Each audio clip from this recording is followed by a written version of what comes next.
아멘. 여러분, 이 세상에서 가장 슬픈 단어가 무엇일까요? 아마도 그때 했더라면 좋았을 텐데 라는 말일 것입니다. 아무리 머리가 좋은 사람이라 할지라도 누구나 인생의 소중한 가치는 겪어봐야 안다. 경험을 해야 깨닫게 되는 것 같습니다.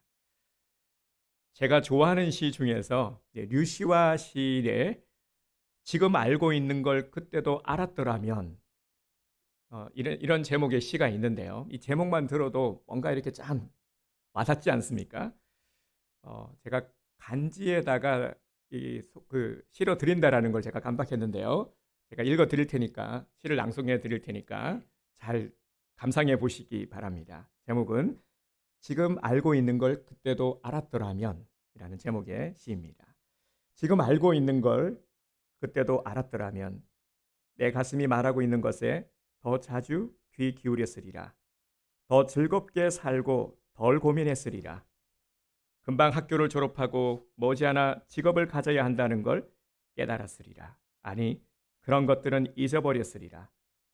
다른 사람들이 나에 대해 말하는 것에는 신경 쓰지 않았으리라. 그 대신 내가 가진 생명력과 단단한 피부를 더 가치 있게 여겼으리라. 더 많이 놀고 덜 초조해 했으리라.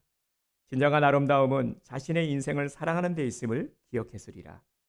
부모가 나를 얼마나 사랑하는가를 알고 또한 그들이 내게 최선을 다하고 있음을 믿었으리라. 사랑에 더 열중하고 그 결말에 대해선 덜 걱정했으리라. 설령 그것이 실패로 끝난다 해도 더 좋은 어떤 것이 기다리고 있음을 믿었으리라. 아, 나는 어린아이처럼 행동하는 걸 두려워하지 않았으리라. 더 많은 용기를 가졌으리라. 모든 사람에게 좋은 면을 발견하고 그것들을 그들과 함께 나눴으리라. 지금 알고 있는 걸 그때도 알았더라면 나는 분명코 춤추는 법을 배웠으리라. 내 육체를 있는 그대로 좋아했으리라. 내가 만나는 사람을 신뢰하고 나 역시 누군가에게 신뢰할 만한 사람이 되었으리라. 입맞춤을 즐겼으리라. 정말로 자주 입을 맞췄으리라. 분명코 더 감사하고 더 많이 행복해 했으리라. 지금 내가 알고 있는 걸 그때도 알았더라면. 네, 우리 옆에 분들에게 오늘은 이렇게 한번 인사를 해보겠습니다. 있을 때 잘합시다. 네, 그리고 한 번 더 인사하겠습니다. 이 인사가 오늘 감동이 되시나 봅니다. 네, 기회 주셨을 때 잘합시다. 기회 주셨을 때. 아멘. 네, 오늘 다시 한번 주일 2부 예배에 나오신 우리 귀한 성도님들을 주님의 이름으로 환영하며 축복합니다. 우리 모든 성도님들은 하나님의 언약 안에 있는 축복의 통로입니다. 네, 오늘 이 귀한 우리 성도님들에게 하나님께서 너무나도 예뻐하시고 너무나 사랑하시고 복 주기를 원하는 우리 성도님들에게 오늘 또 귀한 주님께서 선물을 준비해 주셨습니다. 말씀을 통해서 부어주시는 은혜 선물을 만땅 받으시는 오늘 복된 우리 성도님들이 되시기를 주님의 이름으로 축복합니다. 오늘 말씀의 제목은 위기를 품은 기회라는 말씀의 제목입니다. 위기를 품은 기회. 우리 열왕기상 12장의 말씀은 익숙하죠. 우리 지난주 본문의 말씀이 12장 후반부의 말씀이었습니다. 우리 여로보암에 관한 말씀을 함께 나누었고요. 오늘은 우리 르호보암에 관한 말씀을 함께 나누고자 합니다. 오늘 본문에도 보면은 제가 방금 소개해드린 우리 시처럼 많은 아쉬움을 남긴 한 사람의 이야기가 나옵니다. 분열 왕국 남유다의 첫 번째 왕인 르호보암 왕입니다. 지난주 여로보암은 이 북이스라엘의 첫 번째 왕이었죠. 이름이 비슷해가지고 좀 헷갈릴 수가 있는데요. 여로보암, 르호보암 그러니까 이 두 왕이 같은 왕인지 또 다른 왕인지 어느 왕인지 헷갈릴 수가 있는데요. 이렇게 기억을 하시면 됩니다. 둘 다 우리 분열 왕국의 위쪽은 누구라고요? 여로보암, 남쪽은 르호보암 이렇게 기억을 하시면 됩니다. 근데 둘 다 좀 불명예를 안고 있는 왕들입니다. 참고로 르호보암은 오늘 우리가 함께 나눌 이 르호보암은 솔로몬의 아들이었습니다. 그런데 아버지와의 사이가 좋지 않았습니다. 아버지에 대한 불만 아버지에 대한 반항과 그리고 대항을 했죠. 그래서 반란을 일으키기도 했고 여로보암과 함께 이 분열 왕국의 주역이라는 불명예를 안게 되었습니다. 1절 말씀을 먼저 함께 보겠습니다. 르호보암이 세겜으로 갔으니 이는 온 이스라엘이 그를 왕으로 삼고자 하여 세겜에 이르렀음이더라. 아멘. 르호보암이 세겜으로 간 이유가 무엇입니까? 세겜은 성경에서도 보면은 이렇게 자주 등장하는 지명이죠. 세겜은 지리적으로 아주 중요한 위치에 차지해 있었습니다. 이스라엘의 중앙에 있었을 뿐 아니라 이스라엘 백성들이 하나님과의 언약을 갱신했던 곳이기 때문입니다. 후에 여로보암도 북이스라엘의 도읍지를 세겜으로 삼았습니다. 우리 지난주 말씀을 들으신 분들은 잘 기억을 하실 겁니다. 그러니까 새 왕을 뽑기 위해서 우리가 상식적으로 생각을 할 때 왕을 뽑고 뭔가 중요한 의논을 한다라고 하면은 이스라엘 백성들의 성전이 있는 예루살렘이나 아니면 왕궁 같은 데서 모여서 해야 될 텐데 그러지 않고 세겜에 모였죠. 이를 통해서 알 수 있는 것이 무엇이냐면은 지금 이들은 새 출발을 하기 위한 염원을 가지고 있고 이를 위한 준비를 하고 있다라는 것입니다. 그러니까 개혁이 필요하다 하는 것이죠. 솔로몬의 정책은 실패했습니다. 그렇기 때문에 이들이 세계에 모여서 이제 다시 하나님의 말씀의 언약 위에 이스라엘을 다시금 세우자, 다시 정상화시키자 하는 이러한 열망을 가지고 모였던 것입니다. 솔로몬은 참 안타깝죠. 너무 훌륭한 왕이었어요. 정말 솔로몬만큼 하나님의 복을 많이 받아 누린 그런 왕도 없었습니다. 그런데 이런 솔로몬도 이 말년이 좀 좋지 못했습니다. 말년의 분별력을 잃고 솔로몬이 지은 죄 중에서요. 다른 것들은 하나님이 이렇게 용납을 해 주실지 모르겠지만 한 가지 용납이 안 되는 죄가 있었어요. 그것이 무엇이냐면은 바로 우상을 받아들인 것입니다. 이방 나라의 여러 우상들을 받아들였습니다. 하나님께서 제일 싫어하는 것이 우상 숭배잖아요. 그렇게 우상 숭배하지 마라. 이스라엘의 전 역사를 통해서도 우상을 숭배할 때 하나님께서 진노하셨어요. 다른 것들은 다 봐주셨는데 그런데 우상에 있어서만큼은 아주 단호하셨음을 볼 수 있습니다. 오늘 우리들에게도 동일하게 주님께서 말씀하시는 겁니다. 우상 숭배하지 마라. 나 외엔 다른 신들을 섬기지 마라. 만들지도 말고 절하지도 말라. 마음에 담고 품지 마라. 말씀하고 계시는 겁니다. 그랬기에 백성들은 지금 이 르호보암, 솔로몬의 아들 르호보암에게 거는 기대가 상당히 큽니다. 4절을 보겠습니다. 왕의 아버지가 우리의 멍에를 무겁게 하였으나 왕은 이제 왕의 아버지가 우리에게 시킨 고역과 매운 무거운 멍에를 가볍게 하소서. 그리하시면 우리가 왕을 섬기겠나이다. 아멘. 백성들의 마음, 백성들의 상태, 백성들의 기대가 이 4절에서 잘 드러나죠. 사람들은 르호보암에게 물었습니다. 아버지 솔로몬의 정책을 고수할 건지 아니면 다른 정책을 펼칠 것인지를 물었습니다. 이때 르호보암이 어떻게 합니까? 바로 대답을 하지 않고 사흘 후에 답을 주겠다라고 합니다.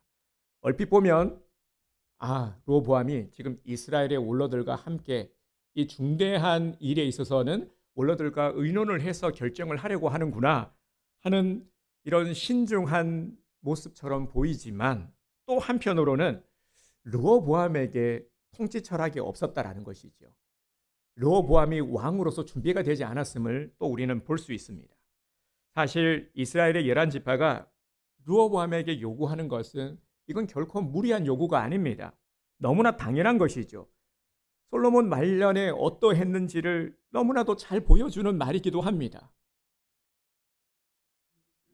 솔로몬이 집권하면서 이 자랑하는 정말 솔로몬이 자랑하는 것이 몇 가지가 있었어요. 먼저는 아주 웅장하고 화려한 성전, 예루살렘 성전, 그리고 왕궁, 전 역사를 통해서 가장 위대하다 칭송받는 건축물 아니겠습니까? 그런데 이렇게 삐까번쩍한 화려한 건축물, 이건 누가 했겠습니까? 누가 건축했을까요? 누가 지었겠습니까? 당시에는 오늘날처럼 중장비가 발달한 것도 아닙니다. 다 백성들이 노력을 한 겁니다. 그동안 성전 건축을 하고 왕궁을 건축하고 어디 그뿐입니까? 성도 건축하고 무기를 만들기 위한 시설을 갖추느라고 그러다 보니까 이 백성들은 쉴 틈이 없었던 겁니다. 계속해서 평생 노역만 하다가 늙은 겁니다. 한평생 한 게 건축만 한 것이죠. 그러다 보니까 지칠 대로 지친 겁니다. 그래서 이런 요구를 하는 것은 당연한 것이죠. 그런데 르호보암이 어떻게 했습니까? 7절을 보겠습니다. 대답하여 이르되 왕이 만일 오늘 이 백성을 섬기는 자가 되어 그들을 섬기고 좋은 말로 대답하여 이르시면 그들이 영원히 왕의 종이 되리이다 하나. 아멘. 원로들은 아주 훌륭한 조언을 합니다. 분열의 위기를 수습하는 최선의 방법은 백성들을 하나님의 말씀으로 세우고 사랑으로 섬기는 것입니다. 이것을 원로들이 르호보암에게 주문했습니다. 참으로 너무 지당한 충언이죠. 따라서 이대로 했더라면 하나님께서는 르호보암을 엄청나게 축복하셨을 겁니다. 아마도 솔로몬 이상, 그죠? 부강한 나라, 그리고 더 많은 것들을 하나님께서 누리게 해 주셨을 텐데, 이스라엘을 부흥시킬 수 있는 기회를 틀림없이 주셨을 텐데, 그런데 말이죠, 르호보암이 안타깝게도 그렇게 하지 않았습니다. 원로들의 충언을 저버리고 자기와 함께 자란 젊은 신하들의 의견을 묻고 그들의 말을 선택하였습니다. 이들은 대부분 르호보암이 조언을 구한 이 젊은 친구들, 이들은 다윗 집안의 출신들이었습니다. 이들은 르호보암의 속마음을 너무나도 잘 알고 있었던 것 같습니다. 그래서 르호보암이 물었을 때 이들은 르호보암이 듣고 싶은 이야기를 해준 겁니다. 또 생각해 볼 수 있는 것이 르호보암이 원로들에게 묻고 또 이 젊은 친구들에게 물었죠. 이미 이 물었을 때는 어떤 생각이었을까요? 르호보암은 듣고 싶은 이야기를 듣고 싶었던 겁니다. 원로들의 이 진심 어린 충언이 마음에 들지 않았던 거죠. 그래서 젊은 친구들에게 물었고 결국 무엇을 선택합니까? 계속 보도록 하겠습니다. 자, 14절을 보겠습니다. 어린 사람들의 자문을 따라 그들에게 말하여 이르되 내 아버지는 너희의 멍에를 무겁게 하였으나 나는 너희의 멍에를 더욱 무겁게 할지라. 내 아버지는 채찍으로 너희를 징계하였으나 나는 정갈 채찍으로 너희를 정치하리라 하니라. 아멘. 정말 오마이 갓이죠. 지금 르호보암 왜 이러는 겁니까? 이러면 안 되는데 말이죠. 결국 이로 말미암아 이스라엘의 분열이 시작이 됩니다. 그러니까 르호보암과 여로보암이 다 이 나라를 말아먹은 거예요. 이때부터 나라가 쪼개지고 이제 분열이 되기 시작하는 겁니다. 이미 이 이유는요, 이러한 일이 일어난 것은 이미 다윗의 왕가가 하나님의 말씀을 떠났기 때문입니다. 여기에서부터 분열이 시작이 된 겁니다. 하나님의 말씀을 떠난 그 순간부터 방황은 시작되는 것이죠. 우리도 마찬가지고 말이죠. 르호보암을 보십시오. 그는 왕으로서 전혀 준비가 되어 있지 않았습니다. 솔로몬이 리더십을 잘 세울 수 있었던 것은 하나님께 지혜를 구했기 때문입니다. 오늘 우리 나병환 지사님이 또 이 솔로몬의 기도를 해주시지 않았습니까? 솔로몬은 왕에 집권하고 나서 어떻게 했습니까? 그 유명한 1000번째. 솔로몬의 마음의 자세를 이를 통해서 알 수가 있죠. 그리고 솔로몬이 구한 것이 무엇입니까? 부와 명예를 구한 것이 아니라 지혜를 구했고 하나님께서 지혜를 주시지 않았습니까? 그리고 그 결과가 어떻게 나타났는지를 성경은 너무나도 생생하게 우리에게 증거하고 있지 않습니까? 그런데 르호보암은 어떻게 했습니까? 너무나도 지금 상반되죠. 사람들에게 지혜를 구했습니다. 물론 사람들에게도 자문을 구할 필요가 있습니다. 사람들에게도 구해야 되죠. 그런데 지금 순서가 바뀐 겁니다. 르호보암이 사람들에게는 자문을 구했는데 하나님께 물었습니까? 하나님께 물었다라는 구절이 없어요. 르호보암은 하나님께 묻지 않았습니다. 사람들에게 자문을 구하더라도 먼저 하나님께 구하고 나서 사람들에게 자문을 구해야 하는 것이 순서가 맞는 것입니다. 이것은 무엇을 말하는 겁니까? 이미 르호보암에게 그 중심에 하나님이 없다라는 겁니다. 신앙이 없다라는 것입니다. 신앙에 있는 사람이라면 이렇게 하지 않겠죠. 하나님의 말씀을 듣지 않았습니다. 또한 르호보암은 알고 있었을 거예요. 구하면 하나님께서 무엇라 말씀하실지. 왜 몰랐겠습니까? 아버지가 솔로몬이고요. 믿음의 가문 아니겠습니까? 그래서 이렇게 머리를 쓴 거예요. 내가 분명히 구하면 하나님께서 원로들을 통해서도 말씀하셨잖아요. 알고 있었습니다. 그런데 의도적으로 하나님께 구하는 것을 피한 거죠. 왜냐하면 자기가 하고 싶은 것들이 있기 때문에 분명히 하나님께 물으면 내가 하고 싶은 대로 하지 못할 것임을 알았던 거죠. 자기가 하고 싶은 대로 하고자 하는 의지가 훨씬 더 강했던 겁니다. 르호보암은 함께 자란 젊은 친구들의 조언을 들었습니다. 지금 이들이 어떠한 것을 놓치고 있는 겁니까? 지금 어떠한 위기 가운데 있는지, 나라가 큰 위기의 때라는 것을 간과하고 있는 겁니다. 함께 자란 젊은 신하들이라고 해서 성경에 보면은 어리다라는 표현이 나오는데요. 그런데 어리지 않습니다. 지금 르호보암의 나이가 41살 정도 되는데요. 41살이 어린 나이가 아니죠. 그 친구들이니까 그 언저리 되지 않겠습니까?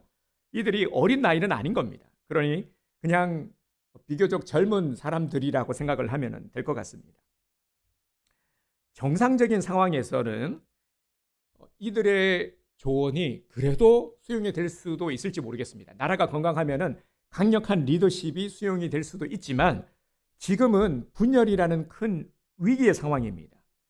솔로몬이 망쳐놓은 나라를 다시 회복해야 될 때입니다. 다시금 분열된 마음들, 돌아선 마음들, 민심을 수습하고 이들에게 신뢰를 주어서 이들을 위로하고 다시금 하나 되게 해야 하는 시점입니다. 이 막중한 사명을 지금 르호보암에게 맡겨진 것입니다. 그래서 이럴 때 리더십은 백성들을 어루만져줘야 되죠. 섬겨줘야 되죠. 그들의 상한 마음을 어떻게 해서든지 돌아오도록 만들어야 합니다. 하지만 르호보암도 친구들도 이러한 백성들의 마음을 깊이 헤아리지 못했습니다. 르호보암이 백성들의 마음을 헤아렸더라면 절대 이런 결정을 내리지 못했겠죠. 아무리 친구들이 그렇게 말한다고 해도 또 그렇게 결정하지는 않았을 겁니다. 하나님을 믿는 백성들의 마음을 하나 되게 하는 방법은 두 가지밖에 없습니다. 첫 번째는 무엇이냐면요. 하나님의 성도들, 하나님을 믿는 백성들을 하나 되게 하는 것은 하나님의 말씀을 통해서입니다. 우리는 영의 사람들이죠. 영의 사람들은 영의 양식을 먹어야 됩니다. 육의 양식만 잔뜩 먹으면 영이 병들게 됩니다. 겉은 멀쩡해 보여도 속은 텅 비게 되는 것이죠. 우리는 영의 사람입니다. 영의 사람은 영의 양식을 먹고 영의 양식을 통해서 자라가야 합니다. 그러면 아무리 완악한 사람이라 할지라도 하나님 말씀 앞에는 무릎 꿇게 되어 있습니다. 아무리 세상에서 강하고 자기 주장이 강하고 그런 사람이라 할지라도 하나님 말씀 앞에는 무릎 꿇게 되어 있습니다. 은혜를 받게 되고 또 은혜를 받으면은 마음을 돌이키게 됩니다. 그리고 또 한 가지 하나님의 백성을 하나 되게 하는 방법으로는 겸손으로 섬기는 겁니다. 리더들이 백성들을 사랑으로 섬겨야 합니다. 겸손함으로 말이죠. 이는 백성들의 마음을 살 수 있는 최고의 방법입니다. 그런데 르호보암은 전혀 이렇게 하지 않았습니다. 솔로몬의 폐단을 개혁하는 것이 아니라 이를 위해서 하나님께서 기회를 주셨음에도 불구하고 오히려 어떻게 합니까? 그대로 더 답습해서 기득권을 하나도 포기하지 않겠다 하는 강경 노선을 선택합니다. 참 안타깝지요. 분명히 왕이 되기 전에는 그래도 선한 마음이 있었을 겁니다. 제가 보기에는 말이죠. 그런데 이 화장실 들어갈 때와 나올 때의 마음이 다른 겁니다. 왕이 되고 나니까 지금 겸손의 모습은 찾아볼 수 없습니다. 하나님은 어떤 선택을 원하셨을까요? 우리는 여기서 하나님의 심정을 볼 수 있어야 합니다. 하나님은 르호보암이 다윗의 바른 통치를 하기를 원하셨습니다. 다시금 하나님께서 다윗을 귀하게 여기고 들어서셨을 때 이 다윗 가문이 다시금 그 초심을 회복하기를 기대하셨습니다. 그래서 르호보암에게 기회를 주신 겁니다. 하나님이 다윗 왕가에 한 번 더 기회를 주신 겁니다. 사실 이스라엘이 둘로 쪼개진 근본 원인, 앞서도 말씀을 드렸지만 이 솔로몬의 죄 때문이죠. 우상을 드림으로 말이죠. 우상 숭배에서 돌이키지 않은 죄 때문에 결국 이스라엘은 분열의 길로 접어들게 됩니다. 많은 또 이방 나라의 괴롭힘을 당하게 됩니다. 르호보암은 하나님께서 주신 기회를 알지 못했고 돌이킬 수 없는 너무나도 큰 실수를 저지르고 만 것입니다. 오늘 본문을 통해서 하나님께서 우리에게 주시는 영적 교훈은 무엇입니까? 하나님이 주신 기회를 잃어버리지 말라 하는 것입니다. 오늘 우리들에게도 하나님께서 기회를 주셨습니다. 이 기회를 우리가 귀히 여기고 놓치지 말라라는 것이죠. 르호보암이 참으로 어리석은 사람이라는 것이 주신 기회를 모른다라는 것입니다. 하나님의 관점에서 바라보지 못했습니다. 하나님의 뜻을 깨닫지 못했습니다. 지금 이때가 내게 주신 기회라는 생각을 전혀 하지 못했습니다. 나중에 문제가 터지고 나서 잃고 나서 후회하는 거죠. 그때 내가 기회를 잡았어야 되는데, 그때 내가 잘했어야 하는데, 땅을 치고 통곡을 해도 이미 이 어리석은 모습을 다시는 회복할 수는 없는 것입니다. 오늘 우리는 르호보암을 반면교사 삼아야 합니다. 똑같은 실수를 우리가 저지르지 말아야 합니다.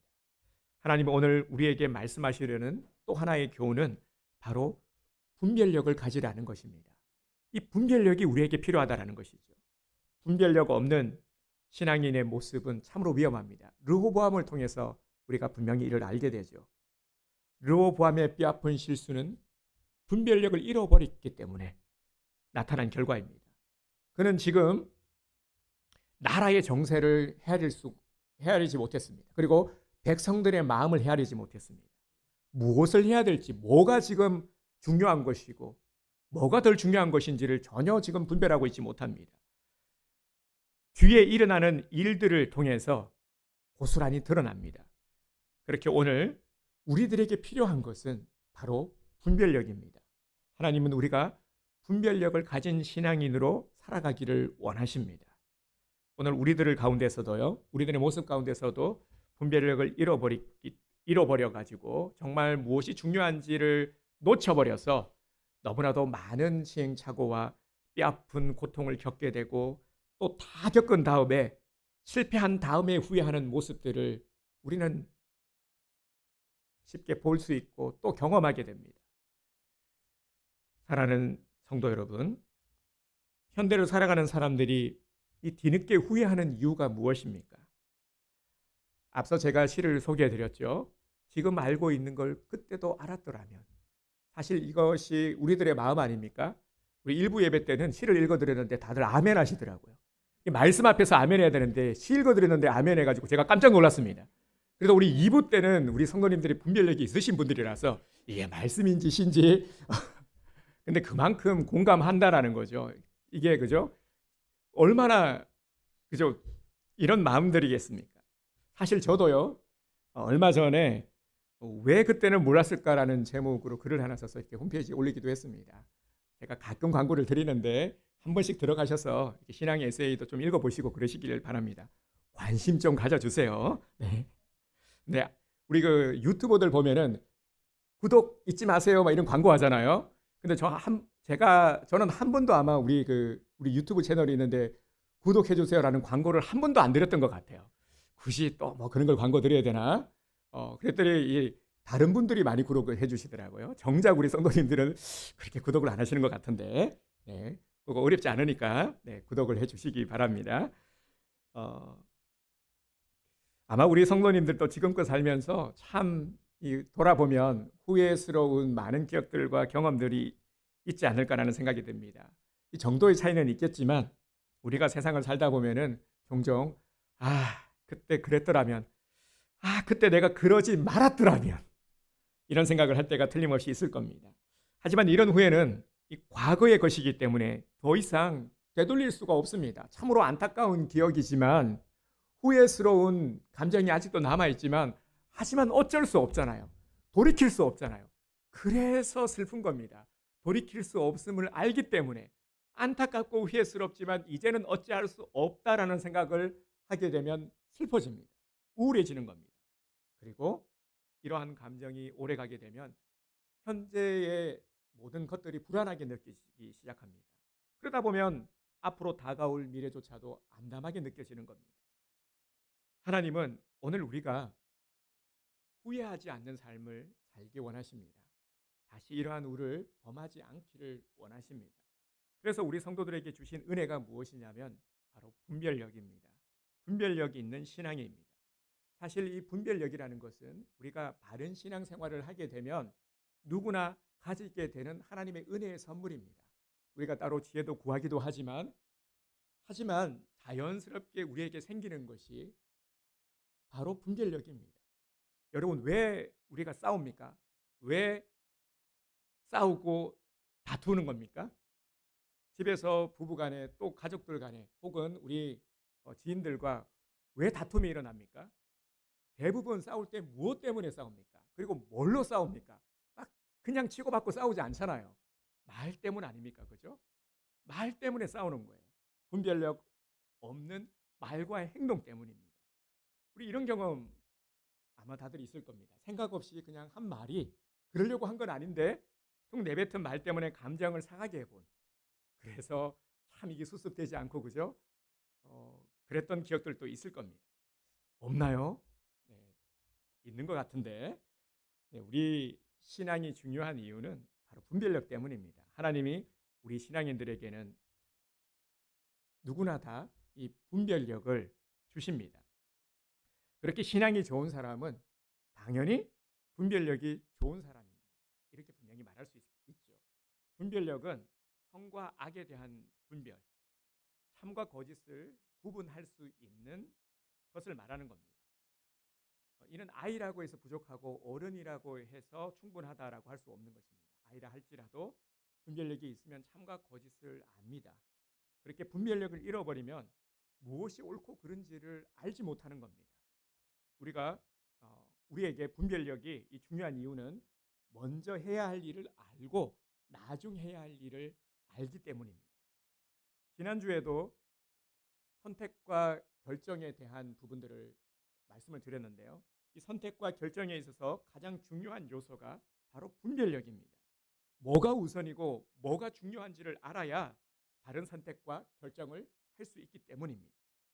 먼저 할 일과 나중 할 일을 분별할 수 있는 사람은 성공적인 삶을 살 수 있게 되는 것입니다. 우리가 사회생활을 하다 보면 이럴 때가 있죠. 이건 분명히 옳지 않은데, 내가 하기 싫은 일인데 체면과 의리 때문에 별로 중요하지 않은 것도 억지로 해야 되는 경우 분명히 있었을 겁니다. 참 난감했죠. 이러할 때 필요한 것도 바로 분별력입니다. 분별력 있는 사람은 이런 상황 가운데서도 지혜롭게 잘 대처할 수가 있는 것이죠. 그러면 우리가 분별력을 갖지 못하는 이유는 무엇 때문입니까? 이렇게 분별력이 우리에게 필요하고 중요한데 왜 분별력을 가지지 못하는 걸까요? 우리가 루어보암을 통해서 이 답을 찾을 수가 있습니다. 분별력을 무너뜨리는 것은 불신앙 때문입니다. 다시 말씀을 드리지만 이 분별력이라는 것은 우리 신앙인들에게 자연스럽게 주신 하나님의 은혜의 선물이라고 말씀을 드렸습니다. 그래서 우리가 신앙생활 잘하면, 말씀 열심히 듣고 말씀대로 살아가면 자연스럽게 분별력을 가지게 되는 것이죠. 근데 반대로 분별력이 없다라는 것은 우리 안에 있는 불신앙 때문에, 르호보암을 보십시오. 하나님을 믿지 못하고 말씀을 듣지 않으니까 무너진 겁니다. 불신앙의 출발은 안일함 때문입니다. 지금 괜찮으니까, 지금 별일 없으니까 괜찮겠지, 아무 일도 일어나지 않으니까, 지금까지도 아무 일 없었잖아, 괜찮아, 아유 이런 정도야, 이런 안일한 마음들, 앞으로는 더 괜찮아질 거야, 시간이 지나면 모든 게 괜찮아질 거야, 이런 안일함 때문에 우리의 신앙이 무너지고 하나님과 멀어지게 되는 겁니다. 우리는 성경에서 안일함 때문에 무너진 가정, 부부를 쉽게 목격할 수가 있습니다. 여러분, 처음 이 안일함 때문에 무너진 최초의 가정이 누구일까요? 어느 가정일까요? 그렇죠. 너 왜 이렇게 잘 알고 계시죠? 너무 잘 아시니까 예, 제가 아주 뿌듯합니다. 에덴 동산에서 아담과 하와 부부, 에덴 동산에서 아담과 하와가 선악과를 먹는 과정을 잘 보십시오. 절대로 안 돼가 아니라 먹어도 괜찮겠지 뭐.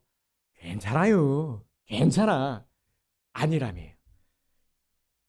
이 안일함이 하나님과의 단절을 가져왔습니다. 단절이 시작되도록 한 것이죠. 뱀에게 사탄이 들어가서 속삭입니다. 괜찮아. 이거 먹으면 오히려 더 눈이 밝아져. 괜찮아. 걱정하지 마. 아유, 이거 한번 먹어봐. 그러면 하나님처럼 될 수가 있어. 내 장담할게. 내가 책임질게. 그러니까 그냥 혹 넘어갔어요. 안일해진 겁니다. 괜찮다. 결국 아담과 하와가 에덴 동산에서 쫓겨난 이유는 괜찮겠지 하는 안일함 때문입니다. 이러한 예는 성경에서 너무 많이 찾아볼 수가 있습니다. 르호보암도 마찬가지죠. 그의 무능함, 안일함 때문이었습니다. 통치 철학의 부재, 안일함 때문이었어요. 왕의 자리만 차지해서 내 밥그릇만 잘 지키면 된다. 내가 이 왕의 자리 이것만 지키면 되지 뭘 백성들까지 살피고 아유 뭘 피곤하게 일을 벌려. 그냥 내 실속만 차리면 되는 거야. 이런 안일함 때문에 말입니다. 르호보암은 이런 안일함 때문에 지금이 위기라는 것을 전혀 의식하지 못했습니다. 백성들의 마음이 왜 돌아섰는지 앞으로 어떤 위기가 닥쳐올지 전혀 이러한 것에 대해서 관심도 그리고 상황인식도 없었습니다. 그러니까 동문서답하는 겁니다. 원로들의 충언이 꼰대처럼 여겨지는 겁니다. 원로들이 진심 어린 충언을 해줬음에도 불구하고 눈물의 충언을 해줬음에도 불구하고 아휴 저 꼰대들 맨날 똑같은 소리 그랬던 거죠. 하나님께서는 우리에게 다시 기회를 주시는 분이십니다. 하나님이 주신 기회를 잃어버리지 마십시오. 하나님이 르호보암에게 기회를 주셨다는 사실에 우리는 주목해야 됩니다. 르호보암에게 이 아버지 솔로몬의 잘못을 다시 잡고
결단해야 합니다. 우리에게 말씀하시는 주님의 음성에 적극적인 반응을 합시다. 적극적으로 반응해야 됩니다. 그 번째가 아멘이죠. 아멘은 하나님의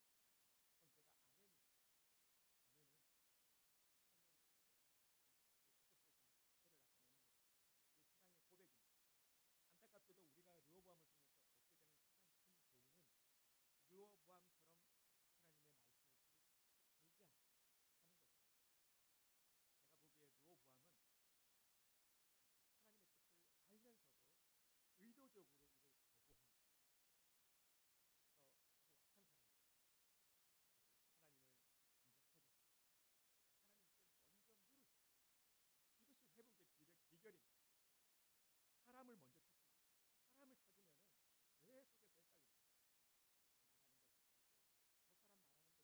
먼저 물으시고, 이것이 회복의 비결입니다.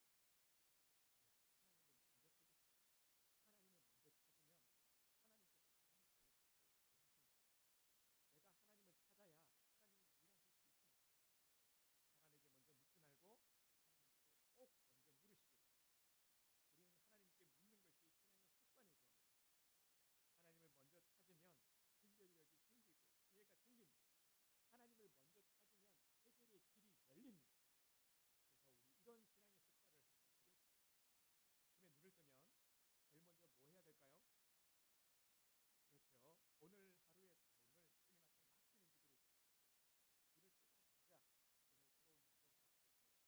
아침에 눈을 뜨면 제일 먼저 뭐 해야 될까요? 그렇죠. 오늘 하루의 삶을 주님 앞에 맡기는 기도를 드립니다. 눈을 뜨자마자 오늘 새로운 날을 허락해 주시니 감사합니다 하면서 오늘 나의 모든 하루의 일상의 모든 삶을 주님께 맡겨드립니다. 기도드리고요. 그리고 문제가 있을 때 고민만 하지 말고, 걱정만 하지 말고 하나님께 고민을 하나님께 털어놓고 요청을 드리시기 바랍니다. 그리고 막연한 기대가 아니라 이건 안일함이라고 말씀을 드렸죠. 괜찮아지겠지, 나아지겠지, 시간이 지나면 다 나아지겠지. 아니랍니다. 막연한 기대가 아니라 하나님을 향한 신뢰의 마음으로 적극적으로 구체적으로 도움을 요청하십시오. 그리고 매사의 모든 일 가운데 하나님의 지혜를 구하시기 바랍니다. 그리고 마지막, 하루의 일과가 다 끝나고 잠자리에 들 때 어떻게 됩니까? 그렇죠. 감사의 기도로 마무리하시기 바랍니다. 이런 신앙의 습관을 꼭 들이시기 바랍니다. 마지막으로 요절, 오늘 빌립보서 4장 6절, 너무나도 잘 알고 있는 말씀인데요. 오늘 이 말씀을 함께 우리 힘차게 선포하고 오늘 말씀을 마치도록 하겠습니다. 시작. 아무것도 염려하지 말고 다만 모든 일에 기도와 간구로 너희 구할 것을 감사함으로 하나님께 아뢰라. 빌립보서 4장 6절 말씀. 아멘. 한 번만 더요. 아무것도 염려하지 말고 다만 모든 일에 기도와 간구로 너희 구할 것을 감사함으로 하나님께 아뢰라. 빌립보서 4장 6절 말씀. 아멘. 오늘 우리 성도님들 모두가 다 온전히 회복된 신앙인으로